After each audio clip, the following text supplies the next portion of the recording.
मला एक सिंपल प्रश्न तुम्हाला विचारायचा आहे. तुम्ही सध्या किती ॲप्लिकेशनसाठी पैसे भरताय? Mobile recharge, Netflix, Amazon Prime, Spotify, YouTube premium, gym membership, cloud storage, food delivery application, learning application आणि मे बी एखादं मेडिटेशन ॲप्लिकेशनसुद्धा.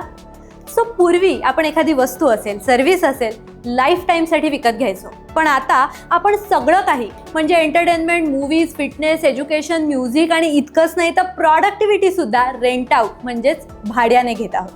सो महत्त्वाचा प्रश्न, या सगळ्या सबस्क्रिप्शन्सची आपल्याला खरंच गरज आहे का? ही सबस्क्रिप्शन्स आपल्याला फायनान्शियली वीक करताय? नमस्कार, मी आहे दिव्या आणि लाईफ 2.0च्या आजच्या एपिसोडमध्ये आपण सबस्क्रिप्शन कल्चर मागची सायकॉलॉजी आणि इकॉनॉमी डिकोड करणार आहोत.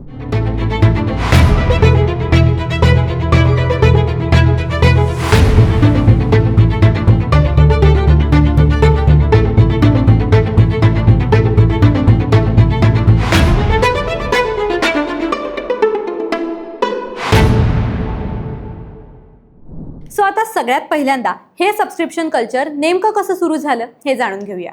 पूर्वी ना आपण सिनेमा बघण्यासाठी CDs, DVDs या विकत घ्यायचो किंवा कुठलंही सॉफ्टवेअर विकत घ्यायचो. म्हणजे काय तर पैशाच्या बदल्यामध्ये ती वस्तू किंवा सर्व्हिस आपल्याला लाईफ टाईमसाठी वापरायला मिळायची. पण आता वेगवेगळ्या क्षेत्रातल्या कंपन्यांनी त्यांचं सबस्क्रिप्शन मॉडेल सुरू केलेलं आहे. हे सबस्क्रिप्शन मॉडेल म्हणजे लिटरली वस्तू किंवा सर्व्हिस भाड्याने वापरायला देणं. म्हणजे दरमहा आपण ठराविक पैसे भरतो आणि त्या बदल्यात प्रॉडक्ट सर्व्हिसेस वापरतो.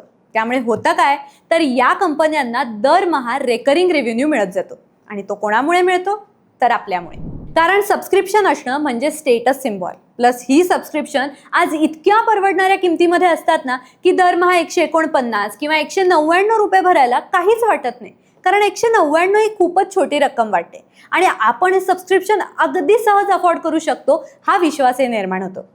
तुम्ही जर का असाच विचार करत असाल ना तर तुम्ही यांच्या ट्रॅपमध्ये परफेक्टली अडकले आहात. सबस्क्रिप्शन मॉडेल्स ही एक्झॅक्टली अशीच वर्क होतात. या प्राइसिंग पॉलिसीला मायक्रो पेमेंट सायकॉलॉजी म्हणतात. हे सोपं करून सांगते. बिहेवियरल इकॉनॉमिक्स हे आपल्याला नेमकं काय सांगतं तर दरमहा छोटी छोटी रक्कम द्यायला लोकांना जास्त त्रास किंवा जास्त दुःख अजिबात होत नाही. पण एकदम मोठी रक्कम एका वेळी भरायला मात्र लोकांना त्रास होतो. कसा? एक उदाहरण घेऊया. समजा तुम्ही एखाद्या ॲप्लिकेशनसाठी दरमहा 199 रुपये भरताय. ओके, म्हणजे ही अगदीच तुम्हाला परवडणारी अशी रक्कम आहे. आणि याचा अर्थ एका वर्षाचे तुमचे 199 गुणिले 12 म्हणजेच 2388 रुपये झाले. अशी जर का तुमच्याकडे 6 ते 8 सबस्क्रिप्शन्स असतील तर तुम्ही साधारण 15 ते 25 हजार रुपये ॲन्युअली खर्च करताय. आणि आता मात्र ही चांगलीच मोठी रक्कम झालेली आहे. अनेक जण ही ॲन्युअल रक्कम कधीच कॅल्क्युलेट करत नाही. कारण या सगळ्या मागे आहे तुमच्या नकळत तुमच्या खिशातून पैसे काढून घेणारा इनव्हिजिबल इफेक्ट. म्हणजे काय तर या सबस्क्रिप्शनच्या मागे लागून आपण जे खूप जास्त प्रमाणात नकळतपणे पैसे खर्च करतो ना त्याला सायकोलॉजिस्ट इनव्हिजिबल स्पेंडिंग असं म्हणतात. म्हणजे जेव्हा तुम्ही कॅशमध्ये पैसे खर्च करता तेव्हा तुम्हाला तो खर्च झाल्याची जाणीव होते. माझ्याकडचे पैसे हे खर्च झाले हे मेंदूमध्ये रजिस्टर्ड होतं. पण सबस्क्रिप्शन्स ना हे मोस्टली ऑटोमॅटिक, सायलेंट, रिकरिंग आणि खात्यामधनं डिजिटली डेबिट होणारे असतात.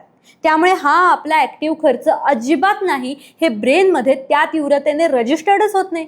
आणि या ऑटोमॅटिक पेमेंटमुळे तुमचा फायनान्शियल अवेअरनेससुद्धा हळूहळू कमी व्हायला लागतो. कारण दरमहा पेमेंट करायचं का नाही हे तुम्ही अजिबात ठरवत नसता तर ऑटोमॅटिक सिस्टीमच थेट तुमच्या खात्यामधनं पैसे वजा करत असते. आणि यालाच एक्सपर्ट्स फायनान्शियल ऑटोपायलट मोड म्हणतात. आणि हा ऑटोपायलट मोड तुम्हाला अननेसेसरी, अजिबात गरजेचा नसलेला असा खर्च करायला भाग पाडतो.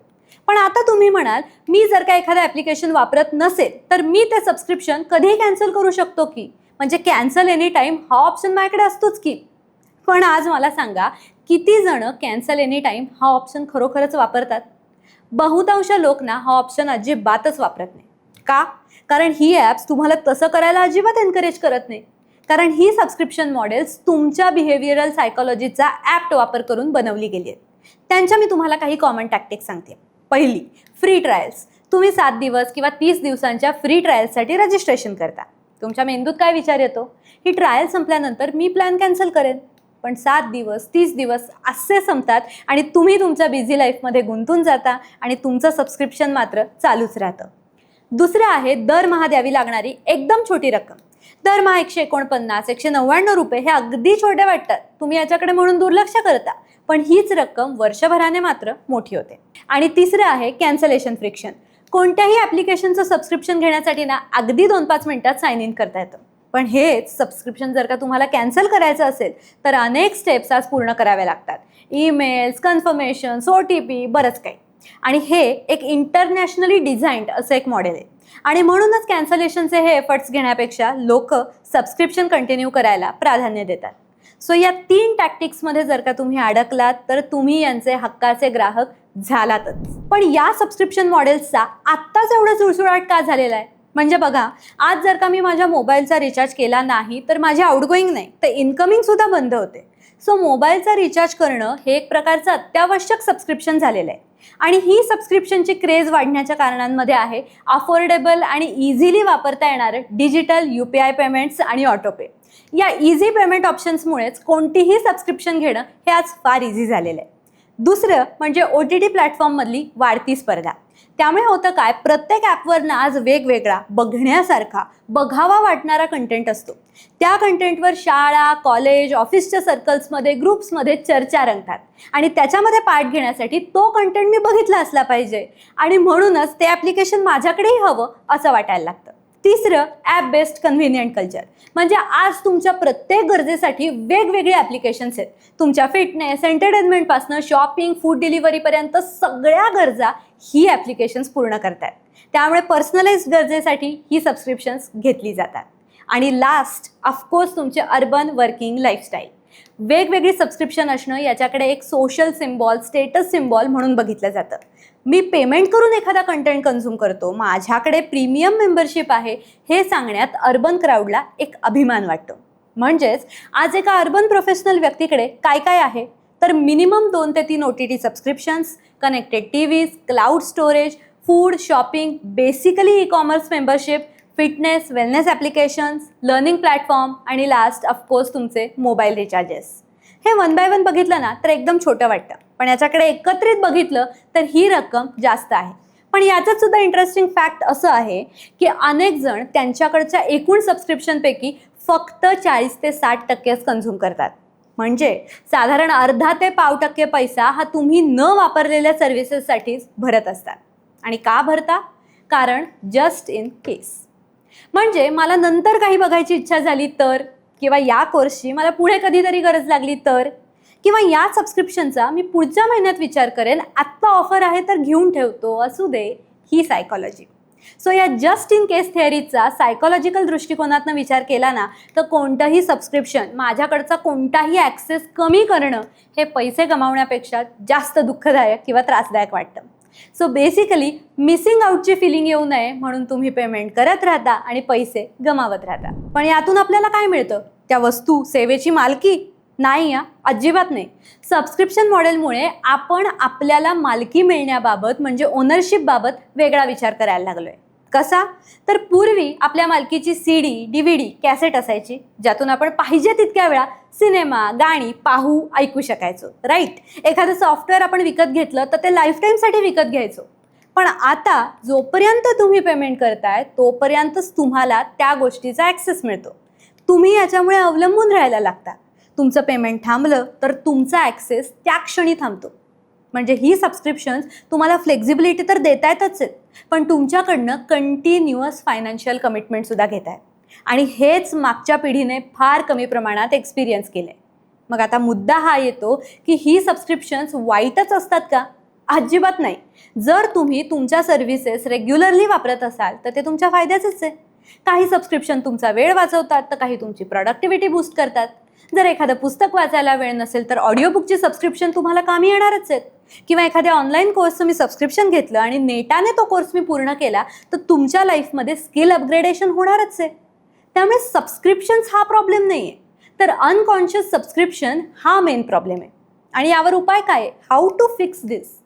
तर एक्सपर्ट्स दर 3 महिन्यांनी फायनान्शियल ऑडिट करण्याचा सल्ला देत आहेत. आता हे कसं करायचं?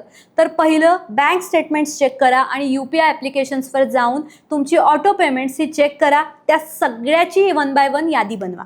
त्या लिस्टला 3 भागामध्ये तुम्ही सेग्रिगेट करा. नंबर 1 गरजेची सबस्क्रिप्शन, नंबर 2 ऑकेजनली लागणारी सबस्क्रिप्शन आणि नंबर 3 वापरली न जाणारी सबस्क्रिप्शन.